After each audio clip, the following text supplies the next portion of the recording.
आज एपीआई की आयोजित की गई है। उसमें पूरे सरगुजा लोकसभा से जो लोग आए हैं और विशेषतः उत्तर प्रदेश से पड़ोस के ज़िलों से जो लोग यहाँ पर आए हुए हैं, उनका सबका मैं स्वागत करता हूँ। आज की ये विशाल जनसभा ये मिशन 2023 और 24 के संदर्भ में है।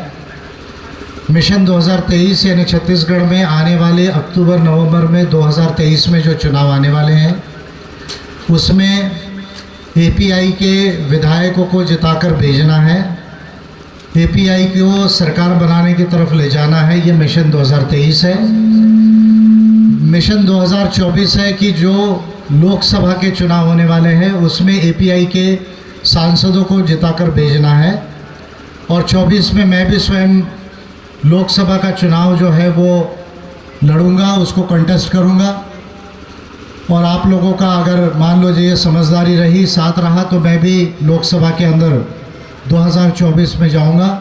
और मेरी ये चाहत है कि मेरे साथ कई सांसद एपीआई के लोकसभा में जीत कर जाए। ये मिशन 2024 है। तो मिशन 2023 और मिशन 2024 इस संदर्भ में ये आज की जो है वो विशाल जनसभा यहाँ पर सरगुजा लोकसभा स्तर पर आयोजित की गई है। आप लोगों को कुछ बातें मैं महत्वपूर्ण आज बताना चाहता हूँ, क्योंकि एपीआई ये सारे देश के लोगों की पार्टी है।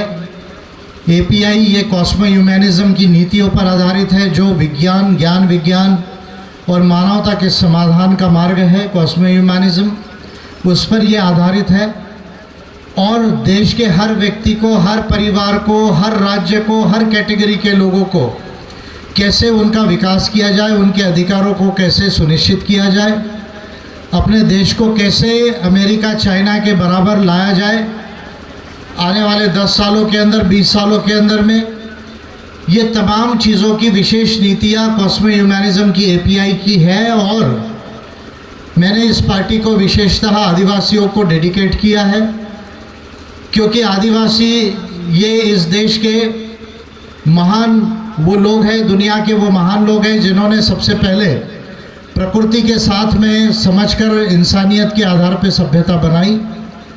वो 50,000 साल से सभ्यता पूरी दुनिया में आदिवासियों की रही है, हमारे देश में आदिवासियों की रही है। और आदिवासी एक महान सभ्यता है, एक महान कम्युनिटी है। इसलिए आदिवासियों को मैंने ये पार्टी विशेष तौर पर डेडिकेट की है, क्योंकि आदिवासी जो जल जमीन जंगल के मालिक हैं, उनकी अधिकार अभी तक संविधान में सुनिश्चित नहीं हुए, उसे नकारा गया है। उस काम को मैं पूरा करना चाहता हूं, जो संविधान बनते वक्त जो आदिवासियों को मूल निवासी नहीं लिखा गया, एबोरिजिनल ट्राइब नहीं लिखा गया, उसके वजह से संविधान में जो समस्याएं निर्माण हुई, और आज जल जमीन जंगल जो आदिवासियों का गारंटीड नहीं है, उसका अधिकार उन्हें नहीं मिल रहा है, उस काम को मैं पूरा करना चाहता हूं। इसलिए आदिवासियों को ये पार्टी मैंने विशेष तौर पर डेडिकेट की गई है।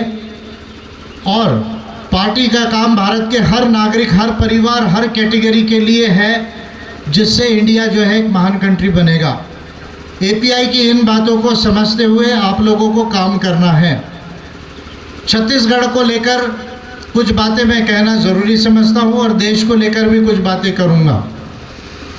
2024 के लिए मैं कुछ विशेष नीतियों को भी डिक्लेयर करने वाला हूँ, जो 2019 से ज़्यादा और अच्छी होगी, जिससे भारत के अंदर 10 सालों के अंदर पूरी तरह से गरीबी को समाप्त करके हर गरीब परिवार को मध्यम तौर पर अमीर बनाया जा सकता है। ऐसी एक विशेष नीति, ऐसा समझ लीजिए, मैंने बना ली है, उसे केवल घोषित करना बाकी है।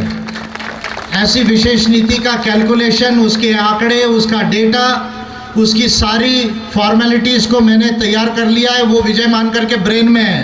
कहाँ पर है अभी? किधर है? किधर है? ब्रेन में। उसको मैं डिक्लेयर करूँगा जनवरी 2024 में, चुनाव के 3 महीने पहले। क्यों 3 महीने पहले डिक्लेयर करूँगा? अगर अभी डिक्लेयर करूँगा तो मोदी जी मेरी नीति चुरा लेंगे और अपने नाम से घोषणा कर देंगे। तो इसलिए मोदी जी को ये चांस मैं नहीं देना चाहता, कांग्रेस के लोगों को ये चांस नहीं देना चाहता। एक टोपी वाला बाबा आया है नया दिल्ली से, उसको ये चांस मैं देना नहीं चाहता। मेरे दिमाग की नीति जो आज तक पूरे देश में, देश के निर्माण से लेकर संविधान बनने से लेकर आज तक किसी लीडर ने उसे नहीं सोचा, उसे डिक्लेयर नहीं किया, देश की जनता से ऐसा वादा नहीं किया, वो नीति मैंने बना ली है जिसमें 10 साल में 10 करोड़ परिवारों की गरीबी समाप्त हो जाएगी। और केवल वो समाप्त नहीं होगी, ये 10 करोड़ परिवार मध्यम तौर पे अमीर हो जाएंगे, मध्यम तौर पे अमीर हो जाएंगे। ये एक नई नीति को जो है, मैं इसका डेटा, पैसा कितना लगेगा, कैसा दिया जाएगा, कहाँ से आएगा, ये सब मैं 2024 में डिक्लेयर करूँगा। लेकिन छत्तीसगढ़ में मैं आज हूँ तो छत्तीसगढ़ को लेके कुछ बातें कहना ज़रूरी है। 2023 में हम चुनाव लड़ेंगे, 18 में भी हमने चुनाव लड़ा था। लगभग 52-53 सीटों के ऊपर एमएलए के हमारे कैंडिडेट थे छत्तीसगढ़ में। इस लोकसभा का जो है कैंडिडेट हमारा 19 में एपीआई का था। 4 एमएलए की सीट, उसके पहले हमने 8 एमएलए की सीट में हमारी 4 सीटें हमने कॉन्टेस्ट की थी। 2018 में बीजेपी को हराने में छत्तीसगढ़ में अगर सबसे बड़ा, पर्टिकुलरली आदिवासियों के सीटों में बीजेपी को हराने में अगर सबसे बड़ा किसी का हाथ है तो वो इंसान आपके आगे खड़ा है, वो इंसान आपके आगे खड़ा है। 2018 में बीजेपी को 2018 में क्यों छत्तीसगढ़ से हराया और बाद में झारखंड में भी हम लोगों ने उसको लिमिटेड तौर पे बीजेपी को हराने में हमारा रोल है।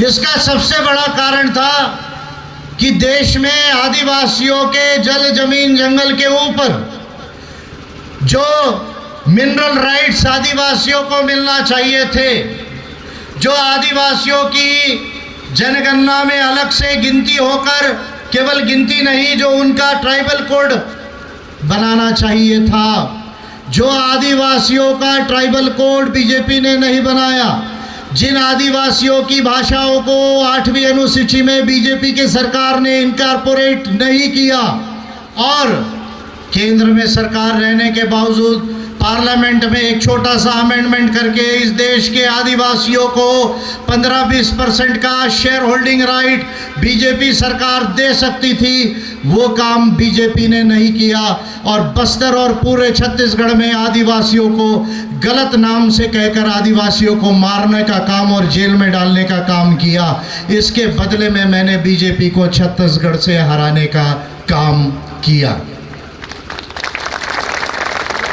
2018 में, ये बात मैं ओपनली बोल रहा हूँ, बीजेपी के लोगों को कह रहा हूँ, अब मैं कांग्रेस के लोगों को कह रहा हूँ। सुना है कि बघेल जी आज 5 दिन का टूर लगाया है, क्या मैं सही सुन रहा हूँ, गलत सुन रहा हूँ? अगर सही सुन रहा हूँ तो हाँ बोलिए, नहीं तो ना बोलिए। क्या मैं सही सुन रहा हूँ या नहीं सुन रहा हूँ? आज की ये सभा सक्सेस नहीं होना चाहिए करके सुनाए, इधर ही कहीं घूम रहे बघेल जी, क्या बात सही है? आसपास में ही घूम रहे हैं, घूम रहे हैं ना? घूम रहे कि नहीं घूम रहे?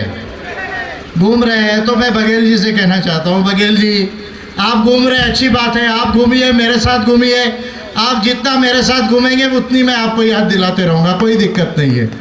ये मेरा 26 जनवरी 2021 का पिटीशन है, आपके ऑफिस में है, चीफ मिनिस्टर्स ऑफिस में है। और कौन राज्यपाल मैडम है, क्या नाम है उनका, कौन सी मैडम है वो? उइके मैडम, उनके ऑफिस में, ट्राइब्स एडवाइजरी काउंसिल में, आपके मिनिस्ट्री में। क्या ये पिटीशन है 26 जनवरी 2021 का? पूरे 11 राज्यों को, देश के जहां पैसा है, छत्तीसगढ़, झारखंड, उड़ीसा, तेलंगाना, आंध्र, महाराष्ट्र, मध्य प्रदेश, गुजरात, राजस्थान, हिमाचल प्रदेश, 11 राज्य ऐसे हैं देश के जहां शेड्यूल्ड एरिया है, जहां पेसा लॉ लागू है। लेकिन इन 11 राज्यों में अब तक पेसा नियम नहीं बनाए। आप मजे की बात देखिए, पेसा लॉ है, पेसा अधिनियम है, पर पेसा नियम अभी तक नहीं बनाए। अब एक महत्वपूर्ण बात है जिसको आदिवासियों को समझना है। क्या समझना है?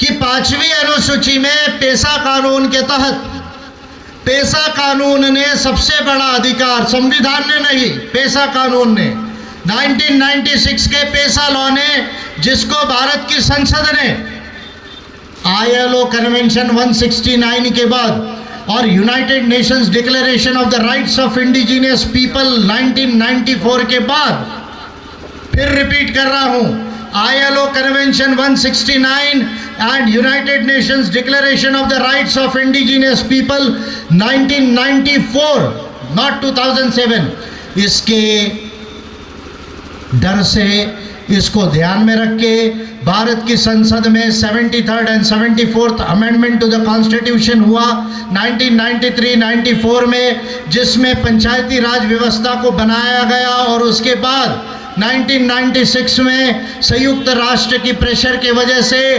पेशा लॉ को ड्राफ्ट करना पड़ा संसद को। 1996 के पहले तक संसद को इस बात का होश भी नहीं आया कि देश के आदिवासियों के जल जमीन जंगल के अधिकार है, उनको हमें गारंटी करना चाहिए। ये बात देश की संसद को 96 तक मालूम नहीं थी। तो 96 में पेशा लॉ ड्राफ्ट हुआ। पेशा लॉ ड्राफ्ट होने के बाद पेशा अधिनियम बनाए जाने चाहिए थे। कांग्रेस की सरकारें रही, बीजेपी की सरकारें रही, दोनों पार्टियों के सरकारों ने 1996 से लेकर आज तक केंद्र में और राज्यों में पेशा लॉ के आधार पर पेशा रूल्स नहीं बनाए। तो मैंने 26 जनवरी 2021 को केवल छत्तीसगढ़ नहीं 11 राज्यों को ये पेशा नियम कैसे बनने चाहिए, ग्राम सभाओं को क्या अधिकार दिए जाने चाहिए, ये बात मैंने कॉन्स्टिट्यूशन और लॉ की भाषा में, ये पिटीशन ह्यूमन राइट्स की भाषा में लिख कर दिया। अब मज़े की बात देखिए, ये मेरे ऑफिस बेरर है छत्तीसगढ़ के अर्जुन सिंह ठाकुर जी है, जनरल सेक्रेटरी है नेशनल एग्जीक्यूटिव कमेटी में, ये हमारे सेक्रेटरी है पोया जी, हमारे वहाँ पर और भी साथी बैठे हुए, ढालचंद शाहू बैठे हुए हैं, रूपधर पुड़ो जी बैठे हुए हैं। इन लोगों ने प्रयास किया कि भाई गवर्नर को, मैंने तो बरोबर भेज दिया, मेरा रिकॉर्ड मुझे रिप्लाई भी आया कि आपका मिल गया है, लेकिन इनको मैंने कहा था भाई जाइए थोड़ा सा हाथ में दीजिए, हाथ में देने का एक अलग जो है वो मज़ा होता है, हाथ में पिटीशन दीजिए और गवर्नर से कहिए कि भाई मानकर साहब का पिटीशन है, आप पढ़ लीजिए, उस पर थोड़ा पॉइंट देखिए और ये अगर लॉ जल्दी बन जाए, नियम जल्दी बन जाए तो अच्छा होगा। तो आप मज़े की बात देखिए कि छत्तीसगढ़ की बघेल सरकार को और यहाँ की गवर्नर को, जो 5वीं अनुसूची की गवर्नर हेड होती है, उनको इतना भी समझ नहीं है कि पेशा रूल्स के ऊपर भारत के सबसे विद्वान लीडर ने पिटीशन बना के दी। उनके पार्टी के लोग कह रहे हैं कि भाई हमको 5 मिनट का समय दीजिए, हम आपसे बात करेंगे। ये गवर्नर को और ये सीएम को इतना भी समय नहीं कि वो एपीआई के लोगों को 5 मिनट का समय दे। क्यों नहीं देना चाहते आप जानते हैं क्या? डरते हैं एपीआई से। किससे डरते हैं? एपीआई से डरते हैं। मैं दावे से कहता हूँ, अगर मेरे ऑफिस बेरर 5-10 मिनट भी गवर्नर और सीएम के साथ बैठ जाए तो उनको वो ना नहीं कह पाएंगे, क्योंकि वो मानव अधिकारों की बात कर रहे हैं, वो आपके अधिकारों की बात कर रहे हैं, इसलिए उनको ना नहीं कह पाएंगे। उनको ना कहने की नौबत ना आए, एपीआई के लोगों से हम हार ना जाए, चर्चा में डिफीट ना हो जाए, इसका डर बघेल सरकार को सता रहा है, गवर्नर को सता रहा है। अब मज़े की बात यह है कि क्या लॉस हो रहा है, आपका क्या लॉस हो रहा है, देश के आदिवासियों का क्या लॉस हो रहा है, और फिर मैं बाकी लोगों को पर आऊँगा। भाई आप गोबर खरीद रहे, बहुत अच्छी बात है। आप सुना है कि छत्तीसगढ़ की सरकार गोबर खरीदती है और उससे खाद बनाती है, बुरी बात नहीं है, अच्छी बात है, ऑर्गेनिक फार्मिंग है। लेकिन मैं बघेल जी से ये कहना चाहता हूँ कि भाई आप गोबर खरीद रहे, अच्छी बात है, गांव के बुजुर्गों को, हर परिवार के से एक बुजुर्ग को, कम से कम एक बुजुर्ग को आप 3,000-4,000 रुपया महीना पेंशन देने का घोषणा क्यों नहीं कर सकते? आप कर्मचारियों को, एनपीएस वाले कर्मचारियों को ओपीएस दे रहे हैं, न्यू पेंशन स्कीम वालों को आप ओल्ड पेंशन स्कीम में दे रहे हैं। क्लास 4 का भी कर्मचारी हो उसको 12,000 से 15,000 पेंशन मिलेगी। क्लास 3 वाला हो 18 से 20 हज़ार मिलेगी, क्लास 2 है और ज़्यादा मिलेगी, क्लास 1 और ज़्यादा मिलेगी।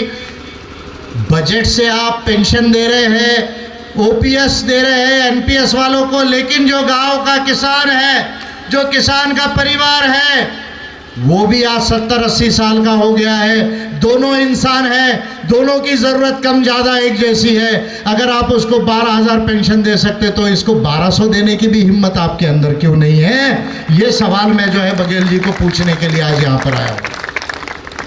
तो पैसा रूल को नहीं बनाने से क्या नुकसान हो रहा है?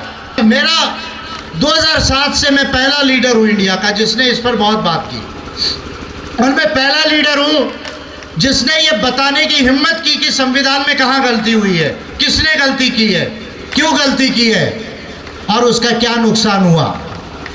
देश के महान आदिवासियों का, जो 12 करोड़ से ज़्यादा आदिवासी आज देश में जिनकी आबादी है, नई जनगणना होगी तो लगभग 9% देश की आबादी ये आदिवासियों की होगी। दुनिया के सबसे ज़्यादा आदिवासी ये भारत में रहते हैं। ये भारत भी कहना गलत है इसको, ये भारत नहीं था, भारत से पहले गोंडवाना था। भारत से पहले क्या था? भारत से पहले, भारत से पहले, भारत से पहले, जम से बोलो गोंडवाना की जय, बोलो गोंडवाना की, गोंडवाना की, गोंडवाना की। ये भारत से पहले गोंडवाना था। अरे संविधान लिखने वालों को ये भी याद नहीं आया, कहते बहुत विद्वान थे।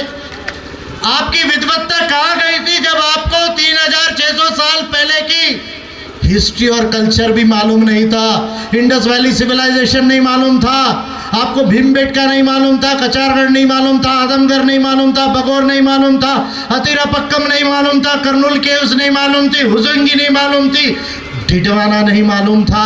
आपको ये नहीं मालूम था कि 70,000 साल पहले जब इस धरती पर होमोसेपियंस का इवोल्यूशन हुआ तो ऑस्ट्रेलिया में, प्यूर्टोरिको में और भारत में, भारत यानी गोंडवाना में सबसे पहले सभ्यता और संस्कृति ने बनाने वाला जो पहला इंसान है वो आदिवासी है।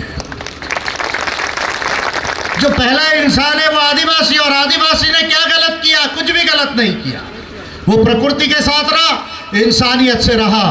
50,000 साल पे आदिवासी ने किसी पे अतिक्रमण नहीं किया, किसी का खून नहीं बनाया, किसी के यहाँ चोरी नहीं की, किसी का डाका नहीं डाला। उन्होंने कहा जियो और जीने दो, जियो और, ये आदिवासियों का सूत्र था। ऐसे महान आदिवासियों की सभ्यता को आपने भारत लिख के डिनाई किया, आपने उनको एबोरिजिनल ट्राइब नहीं लिखा, जबकि कनाडा के रॉयल प्रोक्लेमेशन 1763 में इसी ब्रिटिश गवर्नमेंट के कॉमन लॉ के अंदर, कॉमनवेल्थ के अंदर में एबोरिजिनल ट्राइब लिखा गया। इसी कॉमनवेल्थ नेशंस के न्यूजीलैंड के ट्रीटी ऑफ वाइटांगी में एबोरिजिनल लिखा गया।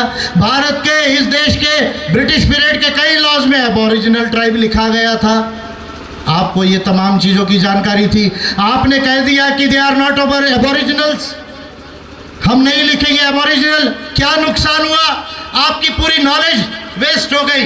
आज यूनाइटेड नेशंस कहता है, वर्ल्ड बैंक कहता है, यूएनडीपी कहता है, एशियन डेवलपमेंट बैंक कहता है कि ये तो सारे इंडिजिनियस है, ये तो सारे एबोरिजिनल है, ये तो मूल निवासी है, ये यूनाइटेड नेशंस कह रहा है।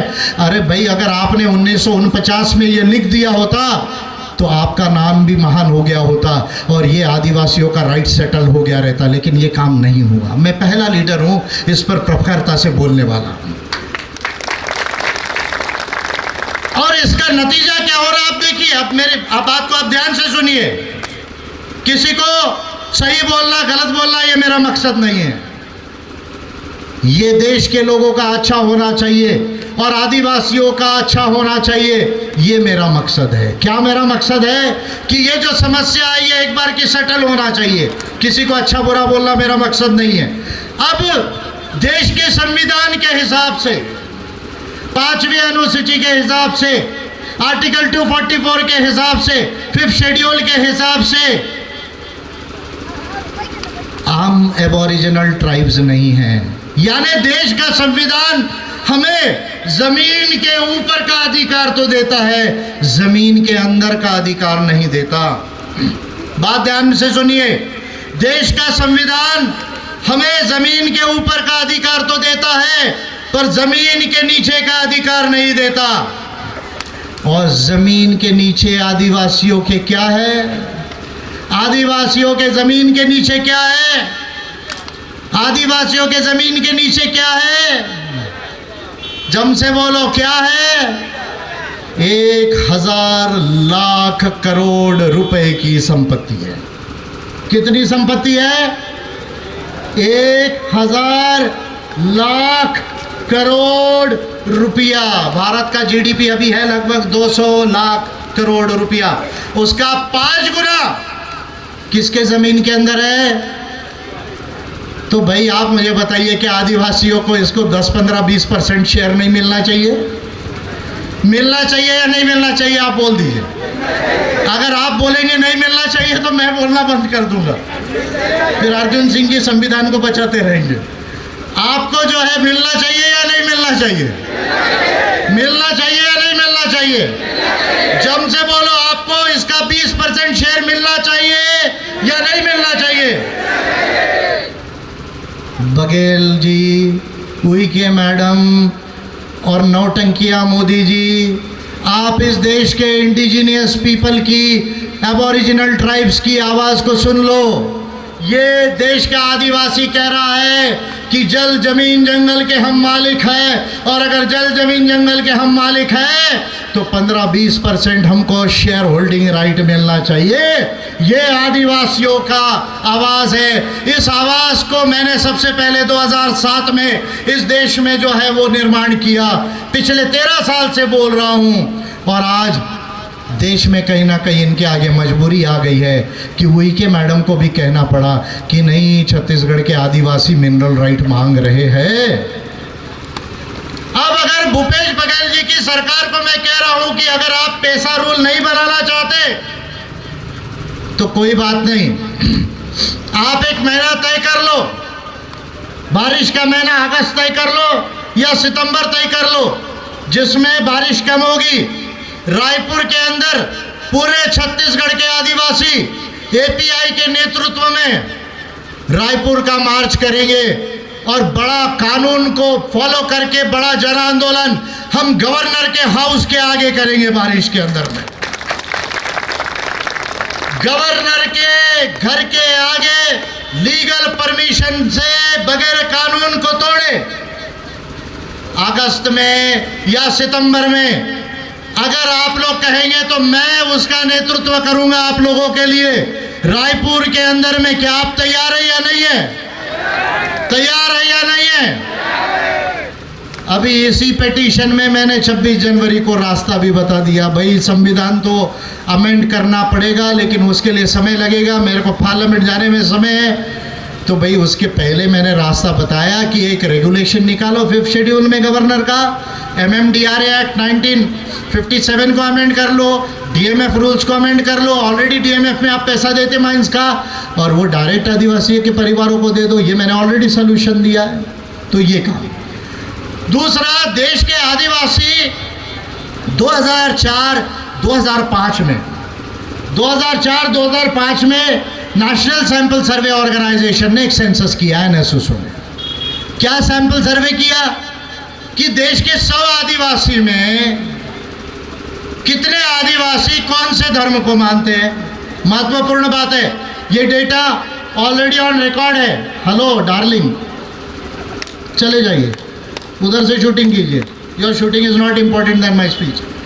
तो आप जो है 2004-5 की जो जनगणना है, 2004-5 की जनगणना NSSO द्वारा सैंपल सर्वे किया गया। उसमें NSSO ने ये कहा, ये देखा कि भाई 100 आदिवासियों में, देश के पूरे आदिवासियों में कितने आदिवासी कौन से धर्म को मानते हैं।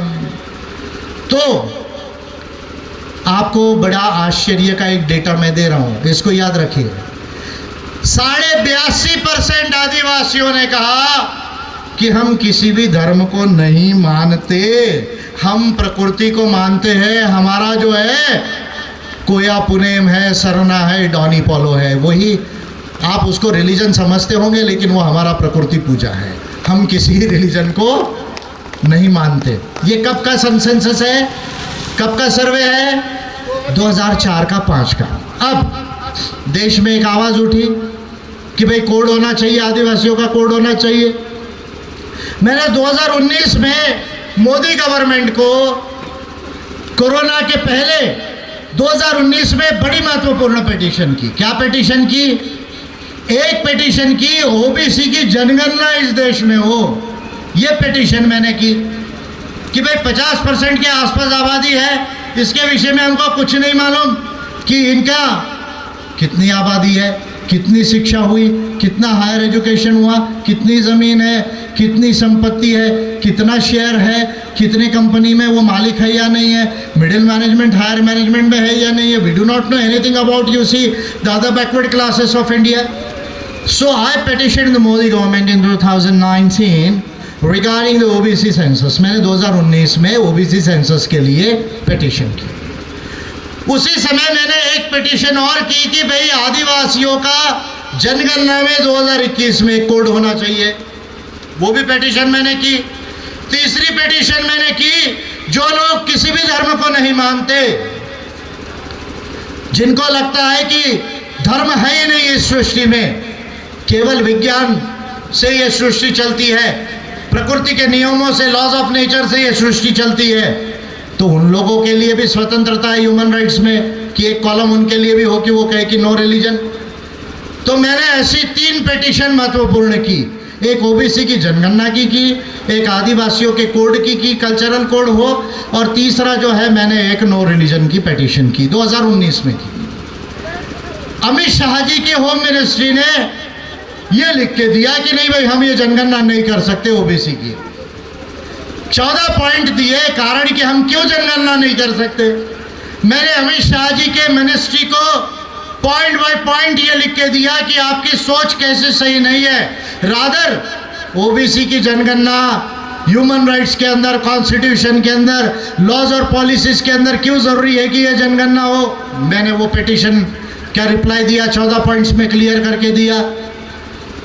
लेकिन बीजेपी की गवर्नमेंट, मोदी सरकार अभी तक ओबीसी की जनगणना करने के लिए तैयार नहीं, आदिवासियों का अलग कोड देने के लिए तैयार नहीं। क्यों वो ऐसा करना चाहती है?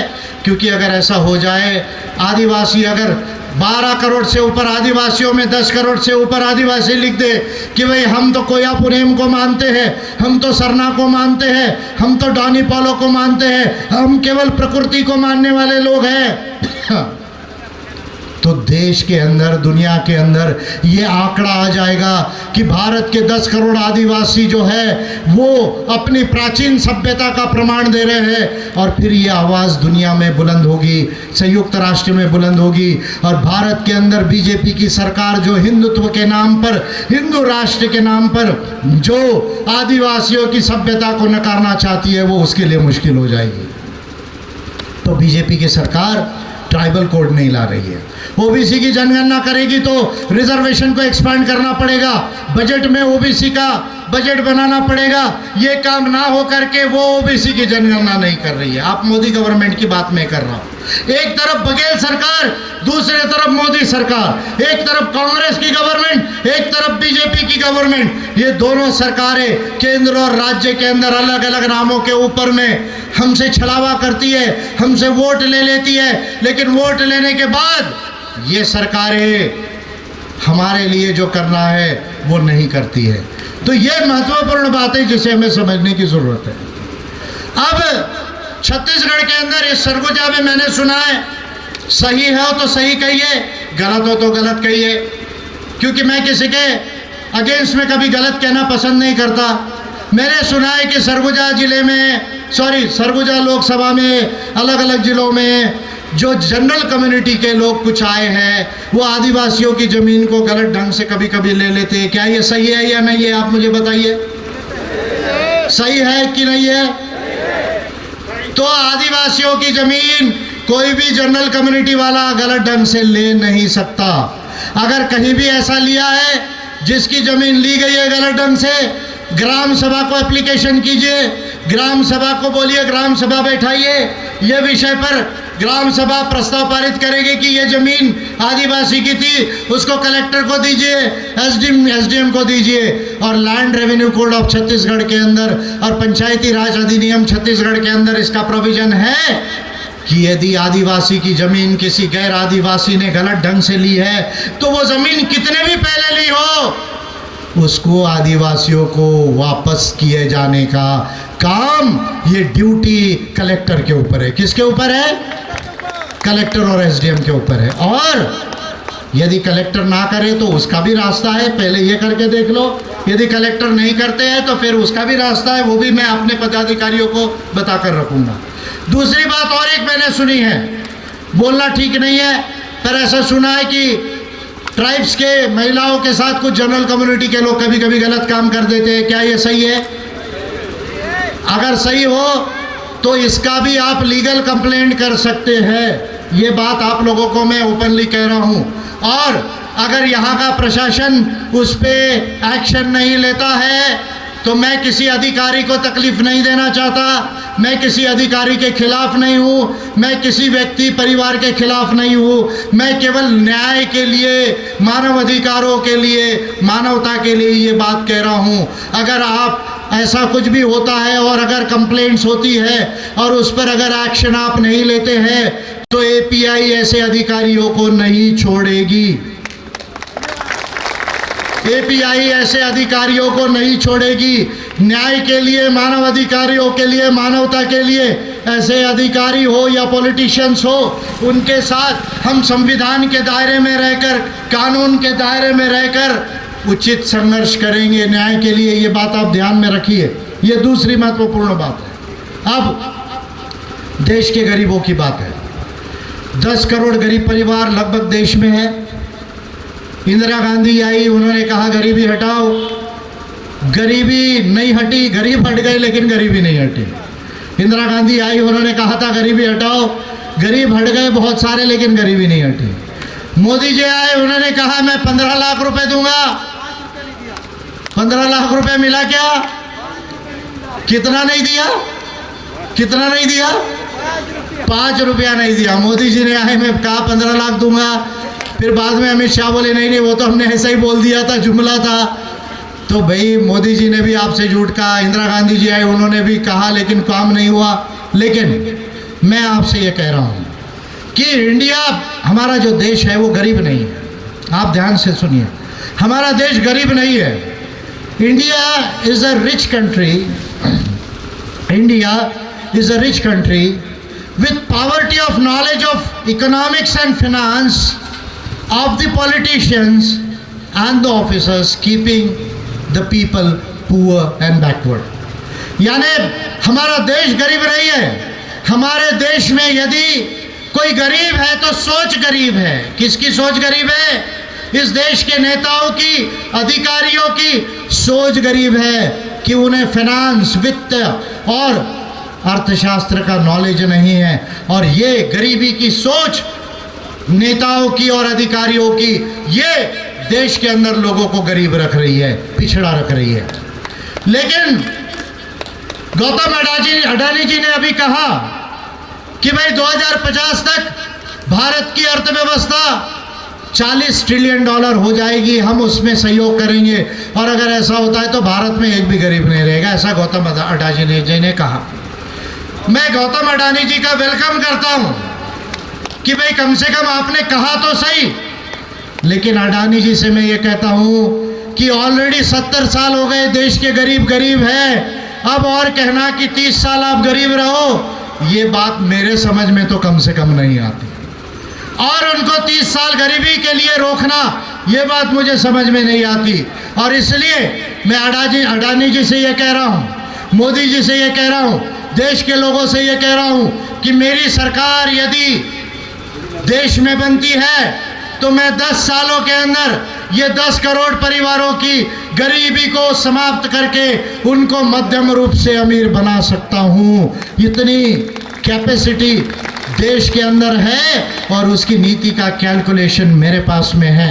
ये मैं आपको चैलेंज से कहता हूँ साथियों। लेकिन ये काम करने के लिए हमें MP और MLA बनना होगा। We will have to become lawmakers, policy makers, wealth creators and well-being bringers. हमें देश में कानून बनाने वाले बनना होगा, नीति बनाने वाले बनना होगा, संपत्ति का निर्माण करने वाले बनना होगा और सुख समृद्धि लाने वाले बनना होगा। ये काम करने के लिए हमें संसद में जाना ज़रूरी है, रायपुर की विधानसभा में जाना ज़रूरी है। क्यों? क्योंकि ये काम बुलडोज़र से नहीं हो सकता, ये काम बुलडोज़र से नहीं हो सकता। ये काम बैंक पे डाका डाल के नहीं हो सकता, डालना भी नहीं चाहिए। ये काम के लिए रूल ऑफ लॉ और पॉलिसीज पे काम करना होगा। किस पर काम करना होगा? Rule of law and policies पे काम करना होगा। और रूल ऑफ लॉ और पॉलिसीज पे यदि काम करना है तो MP MLA बनना ज़रूरी है। और इसलिए हमको अब ये प्रण करना होगा छत्तीसगढ़ में और देश में कि आने वाले चुनाव में अम्बेडकराइट पार्टी ऑफ इंडिया इस छत्तीसगढ़ में 90 सीटों की तैयारी करेगी और 90 सीटों में हम ज़्यादा से ज़्यादा जीतकर पहली कोशिश हमारी हो कि API के बगैर किसी की भी सरकार ये छत्तीसगढ़ में ना बने। पहली कोशिश हो API के बगैर इस छत्तीसगढ़ में किसी की सरकार ना बने। और दूसरा मेरा सपना है। क्या मेरा सपना है? मेरा सपना है ट्राइबल गवर्नमेंट बनाने का। मेरा सपना है आदिवासी राज लाने का। आदिवासी राज का मतलब सब लोग रहेंगे गवर्नमेंट में, लेकिन नेतृत्व रहेगा आदिवासियों का। किसका नेतृत्व रहेगा? आदिवासियों का। तो मैंने एक स्लोगन दिया था। क्या स्लोगन दिया था? API सरकार बनाना है, API सरकार बनाना है, आदिवासी राज लाना है, आदिवासी राज लाना है।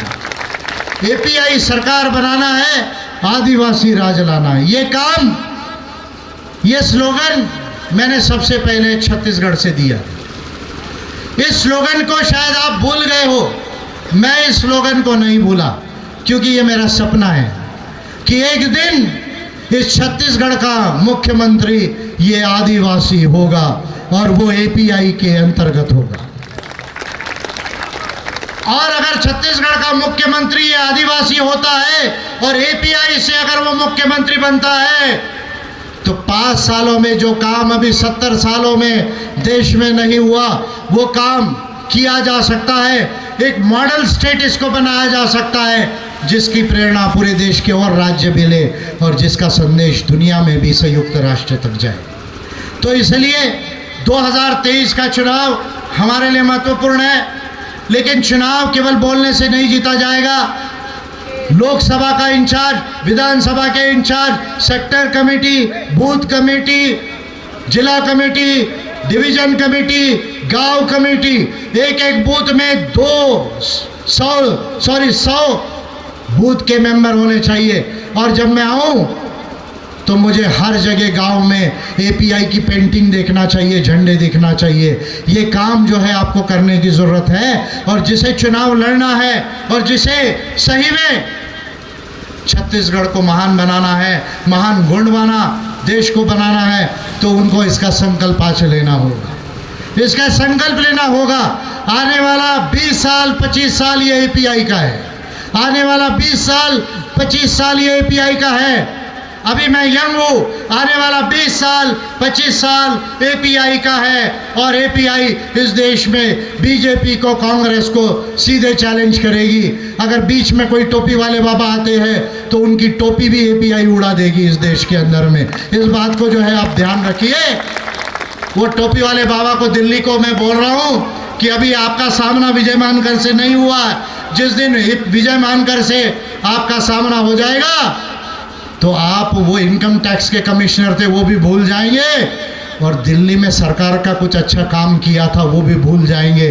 जिस दिन फेस टू फेस आपका सामना हो जाएगा तो पता चल जाएगा देश में कि देश का सही लीडर कौन है, जिसको क्या आता है देश के अंदर में, ये आपको पता हो जाएगा। तो हमको ये काम छत्तीसगढ़ में करना है। मैं चाहता हूँ ज़्यादा से ज़्यादा लोग पार्टी संगठन में आपको जोड़ना है, प्यार मोहब्बत से जोड़ना है, सबको बताना है कॉस्मो ह्यूमनिज्म की नीतियाँ क्या है, इसको एजुकेट करना है, लोगों की समस्या पर काम करना है और कमेटीज़ बनाते हुए आगे बढ़ना है। आप लोग अगर ये काम करते हैं तो छत्तीसगढ़ में एक दिन ज़रूर एपीआई की सरकार बनेगी। और इंडिया, अगर मैं पार्लियामेंट पहुंच गया, मेरे साथ अगर बाकी सांसद अगर कोई भी पहुंच गए, बाकी काम मुझे छोड़ दो, मैं अकेला भी पहुंच गया तो 750 सांसद एक तरफ और विजय मानकर एक तरफ, मैं अकेला भी पहुंच गया तो 750 एक तरफ, विजय मानकर एक तरफ। मैं देखता हूं कि इंडिया के अंदर में जो मैं कह रहा हूं वो मानव अधिकारों की बात, वो इंडिया को ग्रेट बनाने की बात कौन रोक सकते हैं। और मैं ओपनली चैलेंज कर रहा हूं कि मैं इंडिया को एक दिन ग्रेट गोंडवाना बनाऊंगा। ये गोंडवाना था, गोंडवाना है और गोंडवाना ही रहेगा, गोंडवाना ही, ये गोंडवाना था, गोंडवाना है और गोंडवाना ही रहेगा। उसके लिए कॉस्मो ह्यूमनिज्म की नीति से हमें काम करके इलेक्शन लड़ा के जीतना पड़ेगा। तब तक के लोगों की समस्याओं पर काम करें, ये नीतियों को समझाए और लोगों को जोड़ के पार्टी को बड़ा करें। मैं फिर जब दूसरी बार आप सरगुजा लोकसभा में कहीं पर भी आऊँ तो इससे ज़्यादा लोग आना चाहिए और उनको कहो कि सर ने संदेश दिया है कि मैं आज भी बहुत लोगों से मिलना चाहता था, सर यहाँ और भी आएंगे, लोगों से मिलेंगे। तब तक आप अयाम जी है, पोया जी है और भी यहाँ पर लोग हैं, उनके मार्गदर्शन में कार्य करते रहिए। और आप लोगों ने मुझे शांति से बात सुना, टाइम का भी लिमिटेशन है क्योंकि परमिशंस के लिमिटेशन है, तो इसलिए अपनी बात को रूल को ध्यान में रखते हुए यहीं समाप्त करता हूँ। और जाते जाते आपसे कहता हूँ, जोहार जय सेवा, जोहार जय सेवा, मोदवेड़ची गोंडवाना, जोहार जय सेवा, मोदवेड़ची गोंडवाना, जय विज्ञान, जय इंसान, जय मानवाधिकार।